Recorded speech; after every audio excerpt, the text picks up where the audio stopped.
Iran और Israel में फिलहाल सीज फायर चल रहा है।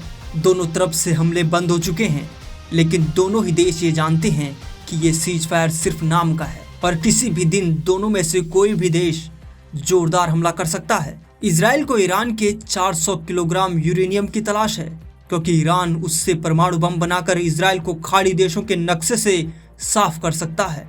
यही वजह है कि इजराइल अब ईरान पर अंतिम प्रहार करने की तैयारी में जुट गया है, लेकिन उधर ईरान भी खामोश नहीं बैठा है। इजराइल और अमेरिका के हमलों के बावजूद ईरान डटा हुआ है और ईरान के रक्षा मंत्री ने नए युद्ध की तैयारियों का ऐलान कर दिया है।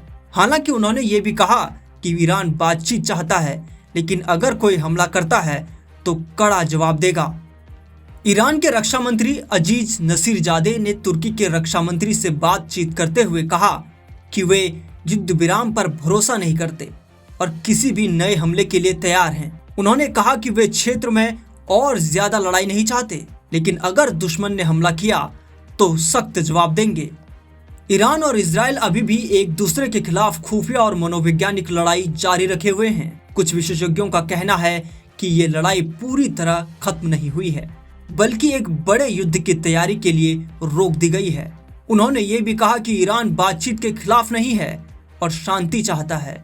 उन्होंने कहा कि हमला वार्ता के दौरान हुआ, लेकिन उन्होंने दिखा दिया कि वे बातचीत के लिए तैयार हैं। 13 जून को इजराइल के अचानक बड़े पैमाने पर ईरान पर हवाई हमले किए थे।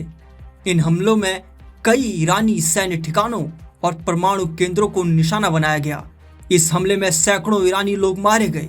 ईरान ने भी जवाबी हमले किए, जिनमें 27 इजरायली मारे गए और कई इमारतें और सैन्य केंद्र को नुकसान पहुंचा है।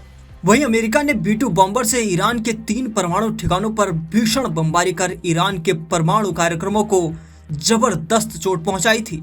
अब देखने वाली बात यह है कि ईरान और इजराइल में सीज फायर कितने दिन चलता है, क्योंकि इजराइल और अमेरिका का प्लान काफी बड़ा है।